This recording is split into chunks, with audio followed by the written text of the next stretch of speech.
right? Because what you have considered yourself to be was never real in the first place. It was a mirage. It was an illusion. It was an appearance.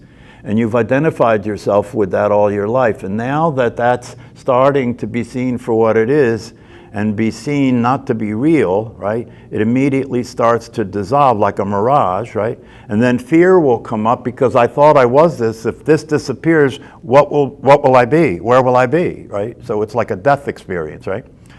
So through the practice and through the teachings and through the guidance, right, when that experience comes up of letting go, of dying, right, as you continue to practice, the time will come when you're able to completely let go and go off the cliff. And when you completely let go and go off the cliff, this is what I was talking about earlier, when you completely let go and go off the cliff, you immediately realize you're fine. You immediately realize that nothing can happen to you now because the awareness that you are, right, is not a form. So it's not subject to the things forms are subject to. It doesn't exist in time, so it's not subject to the things time are, related to. So it doesn't get old. It has no age. It has no form. It can't be hurt like the body. And so as you begin to experience that and start to realize that, you realize now, if I can be in the world, right, with that as my identity and with the personality as the form I'm using to exist in the world, right, then I can have a balance between those two, right, such that even when thinking occurs, I know this thinking is the system working, right, but I don't consider it me thinking. Right? And I understand how this system works. This is a survival operation. And in this survival operation, the thinking system is trying to experience the possibility of well-being. So that's what's motivating all my behavior, is to try and experience well-being, isn't it? If you're trying to get into relationship and experience love in your relationship to people, that's trying to experience well-being. If you're trying to feel secure in the world, that's trying to experience well-being. If you're trying to be happy in the world in whatever way you conceive of being happy, you're trying to experience well-being. So when this experience finally, when you finally make contact with that, you realize, oh, I'm already there. Oh, I'm already happy. I'm already peaceful. I'm already content, right? Now, having had that experience, my attention will bounce back into thinking, right? And then once it goes back into thinking, that system will start to operate again, right? And it'll say, oh, you were just high, right? Because the system wants you to identify with that again, because the system is designed for you to consider yourself to be that so you can survive. You're still sitting with the system that the personality is, right? Practicing not identifying with that, and when your identity is clearly not enough of the identification with that, it starts to lose its reality, like that. But the thing about this is that one of the signs of somebody who understands the truth is that they don't care anymore whether they wake up or not. See, if you're clear about who you really are, right, then what's the difference if you wake up or not? You are that. Whether you understand it, whether you're operating as if that's the case in your life, it's still the case that you are that, right? And if you know that you are that, then you can relax. It's only a matter of time. There's nothing else that could happen other than you're waking up. Nothing else is possible.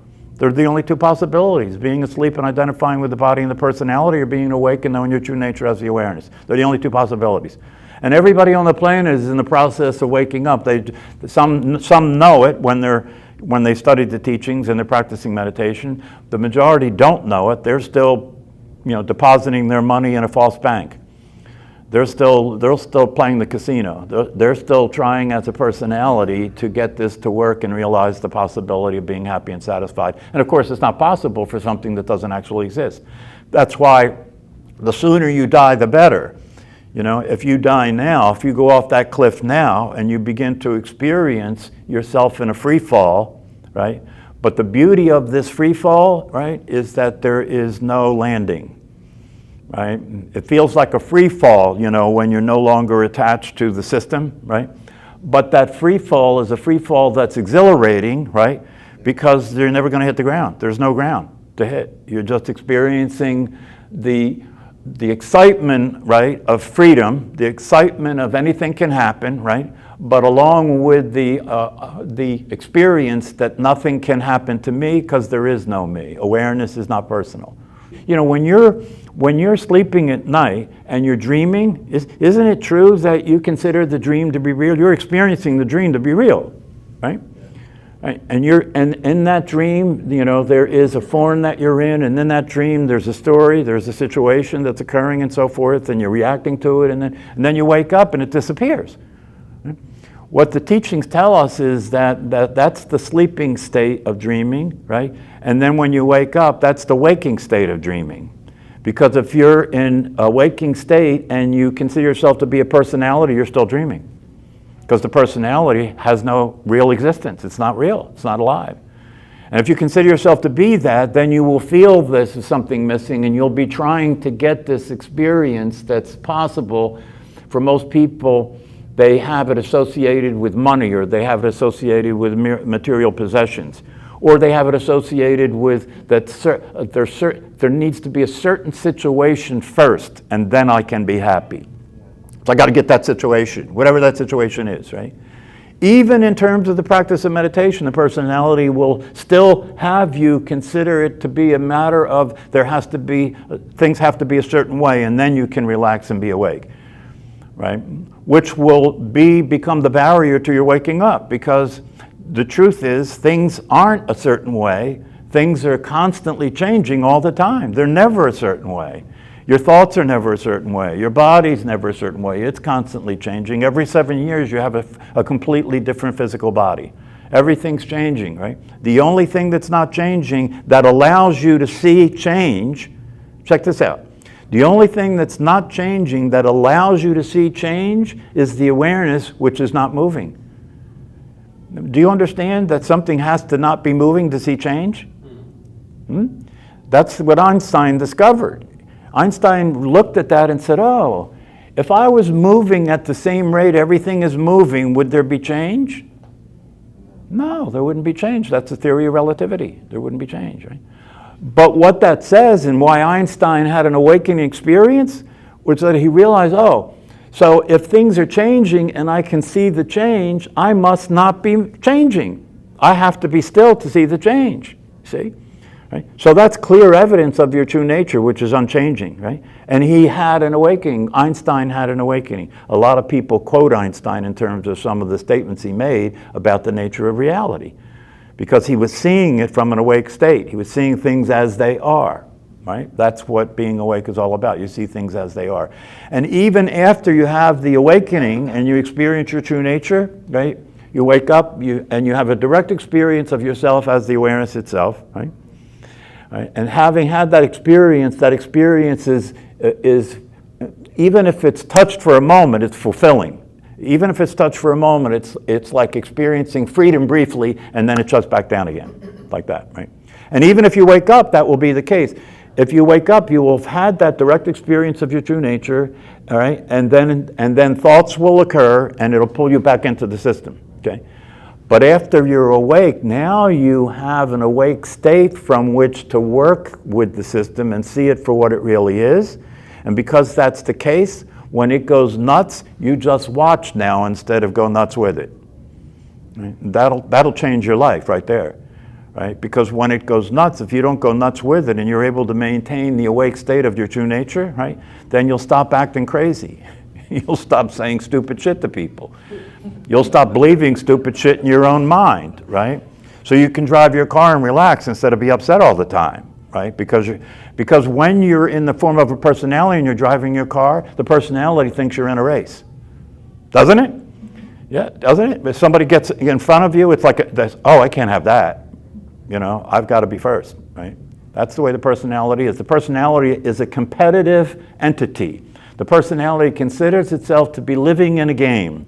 Personality considers itself to be living in a sport. The sport is, I'm competing with all the 8 billion people, right, to try and get as much of the money as I can, as much of the material stuff as I can, because the way the understanding is among us as humanity is that that's the game to play, and if you win that game, you'll be happy.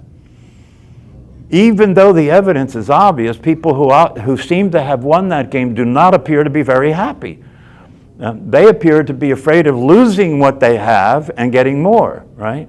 So why don't we learn from that and give the game up, right? And understand, right?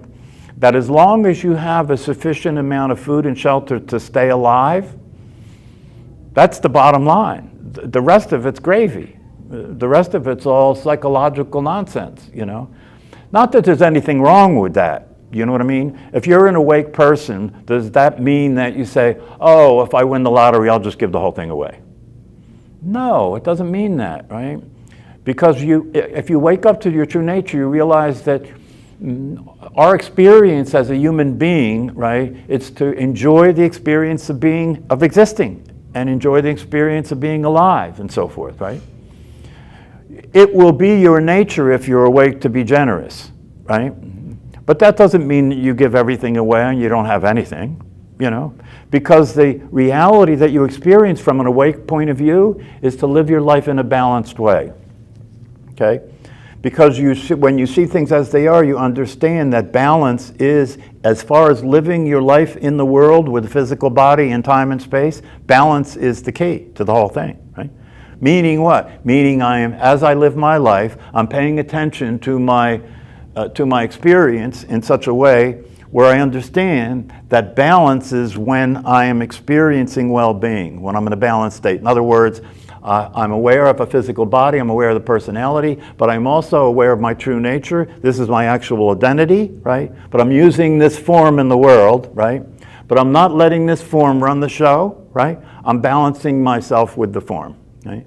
And so when we're talking about balance and equanimity, we're talking about you're not too uptight and you're not too relaxed. Same thing in the practice of meditation, right? If you're practicing meditation, as you sit there, you should be aware of what's happening in your physical body, aware of what's happening in the mind, with the intention being to allow this system to come into a place of balance, right? So that as you sit there, you're not too restless and you're not unconscious either, right? If you're sitting there and you find yourself falling asleep, bring it up. If you're up here, bring it down, right? And you want to find this place, and eventually you'll find this place when you sit there, it'll just feel right. It'll just feel like and that's why the posture is so important in meditation, because if the body is in a balanced place, if you're sitting in a balanced way, right? The mind will respond to the fact that the physical body is in a balanced state, and it will bring itself to be balanced with that balanced state. So we want the mind and the body to come into balance. We want the relationship between the inner world and the outer world to come into balance, right? It's all about balance. It's all about balance, you know. In your relationships to other human beings, right? You want to have the basis of the relationship be unconditional love, right? But you also have to be available to deal with when the situation that you're dealing with is an out of balance situation, right? If it's an out of balance situation, then the challenge for you is, can you maintain your balance? If somebody around you is going crazy, can you maintain your balance? If somebody around you is going crazy, and what I mean by going crazy is getting angry, you know, getting irrational, you know, becoming a Karen, you know, whatever it is, right? If somebody around you is going crazy, can you maintain the balanced state? If your own mind goes unbalanced because somebody around you is crazy, can you maintain a balanced state in relationship to your own mind? And wait until it gets through running that program and calms down a little bit before you start getting related to it again, like that. And if you keep practicing this, what will happen, every time you don't get involved with the craziness that your mind is producing, right, and you maintain your balance, you maintain your experience of your true nature, it weakens the system, right? And if the system keeps getting weakened, and if we talk about this in terms of brain science, the neural patterns that are playing start getting weakened because you're not interacting with it, right? Those neural patterns will die a natural death because they don't have the energy to continue. And if you keep practicing this way in your everyday life, as you encounter the circumstances that you come across in your life, right, the mind will start to get quieter and quieter and quieter and quieter, right, until you can actually experience silence, right, as you're experiencing the reality of your life. You know, experience silence, like nothing is happening here, right? And so I am available to experience life as life is. Ultimately, if you walk the path and if you do the practices and you come into an awake state, once you're in an awake state, right, a whole new process begins, right? What they say in some of the Zen Buddhist teachings is first you wake up and then you grow up. A whole new process begins because most of humanity is living at an emotional level of a child, aren't they? Even the world leaders, the people who are supposed to be modeling, you know, a way to function healthily, look at the world leaders. They're behaving like children. They're behaving with the emotional level of a child. So when you wake up, right, that's where you wake up to. You know, the system that you are operates at the emotional level of a child. And so what you want to begin to do is mature, is grow up. You know, start behaving in a way that is a little more realistic and sophisticated, right? Start behaving in a way that is being informed by wisdom, right? Instead of being childish and just wanting what you want and complaining all the time, you know, and being an upset character and being a storyteller, you know. The personality is a storyteller, right? Anything happens that's screwed up, right? You can't wait to tell somebody. Yo, you know what happened to me? Right? We tell each other stories, right? So we can maintain the idea that we're all victims of the situation that we find ourselves in, right? But that's not true. And you can't experience happiness and well-being if you're playing a victim role, right? You have to get free from all that nonsense and realize that the space that you are as awareness, right, is free. Nothing can affect it. It's like the space in this room, it's free. Nothing can affect it. Right? But the process of realizing that takes time. The first part of it is to just wake up and have a direct experience of your true nature. And then once you're awake, right, paying attention to the system that's still out of kilter, that's still dysfunctional, right, and letting it unwind, right, until you get to a place where the natural state, which is your true nature, is what's using your body and your behaviors and your speech to live your life. Yeah, and then that takes time, right?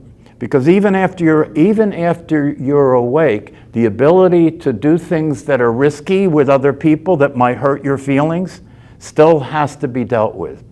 That'll still come up. Yeah. Practice. If you're sufficiently practiced, when the shit starts to hit the fan, you know it's starting to hit the fan. You see your mind starting to get weird, right, and crazy, right? But since you're watching it instead of being it, you're not crazy, you're aware of the crazy mind, right? And one of the things about this that is very important, right, is that if you understand these teachings and it makes sense to you and you understand it conceptually, right, you have to understand that that's not going to get you anywhere. That's not a ticket to reality. That's not going to get you anywhere. It's the practice, because you have to experience what you understand conceptually in order for it to make a difference. And you can't become a missionary about it either, right? If somebody's in the form of a personality and you try and tell them that they have to wake up and practice meditation so that they can be free, yeah, they'll buckle down. You know, they'll say, "Who the hell are you?" You know, who the hell? And what they'll do, what personalities will do, is they'll look at you and they'll say, "Oh, well, I saw you do something that shows you're just like me," you know, right? Even though that may not be true at all. You may be awake, right? And you may say something or do something that's in a moment of being in a lost state, right? And then you come back again. See, that's what happens when you wake up. When you wake up, it becomes a matter when you're near to having just woken up, right? You'll be awake and experiencing that and everything's fine and you're seeing your mind when your mind goes crazy, right? And then something intense happens that's not an easy upset, but a real intense upset, right? And you're not yet practiced enough to deal with that, so it pulls you in and now you're crazy. And this is a very important part of the experience, because when that happens, if you're not practiced enough, you may say, "Oh, I never really woke up. I must have never really woke up. And not only that, this whole thing must be a sham. So I'm not going to meditate anymore. Screw that. I'm just going to do drugs." That happens for people who are on the path, you know, right? Even people who have been practicing for a long time and are solidly in the state of being awake and aware will talk about the fact that in their path, in their journey, in their process, there were times when they were frustrated, right? And they felt that they didn't believe anymore in the truth and so forth because of the state of mind that they were in, right? And so they stopped practicing, right? And then they noticed that their life starts getting shitty, right? And I've heard teachers talk about this. They notice that their life starts getting shitty. And when that happens, in the beginning, they start attributing to circumstances, right? So I'll do what most people do. I'll try and change the circumstances, right? So it stops being shitty, right? But then at some point they realize, wait a minute, maybe it's because I stopped practicing meditation, right? And then they go back and start practicing meditation and their life starts to clear up again. So meditation is a maintenance. It's a maintenance of a process that you're in to be what you actually are. And if you stop practicing, the system starts sliding backwards. It's atrophy, right? Because the system, your brain and your mind, right, are programmed. They're conditioned to behave that way, right? So if you stop practicing, they start running again. They start being the operating reality, right? But this is something, especially in the beginning of the practice, the hardest part of the establishing a meditation practice is the beginning part. That's the part where the mind will resist. That's the part where it'll feel like you have to make yourself do it. You have to find time to do it. That's the personality talking about practicing meditation. But the personality doesn't understand that the personality is not going to be doing the meditation. In the beginning, the personality will try and convince you that it's going to be doing the meditation, right? And as long as that's the case, you're not yet meditating at all, right? But if you stay the process and you keep studying the teachings, right, that'll get resolved by itself. And eventually it'll be clear to you that the personality is the material that's playing here, right? And when you're practicing meditation, you're experiencing being aware of the body breathing, not paying attention to the material that's playing here, because if you pay attention to that and you get involved with that, you're right away, you're the person. You're the personality all over again. So this is not for, this process of waking up and practicing meditation is not for children. It's not for the weak of heart. You've got to have audacity. You've got to be able, that's why monks take a vow, right? You know what a vow is? You know, a vow is something that you make. You take a vow because you know without the vow you're not going to be able to do it, right? So you take a vow. And the vow, when you take a vow, you're saying something that's being witnessed by other people, right? So they're going to hold you accountable, right? So a monk takes a vow to the teacher. I take a vow to practice meditation every single day without fail, right? I take a vow to do these things that will be consistent with this process of waking up to my true nature. And I take this vow because without this vow, I don't stand a chance.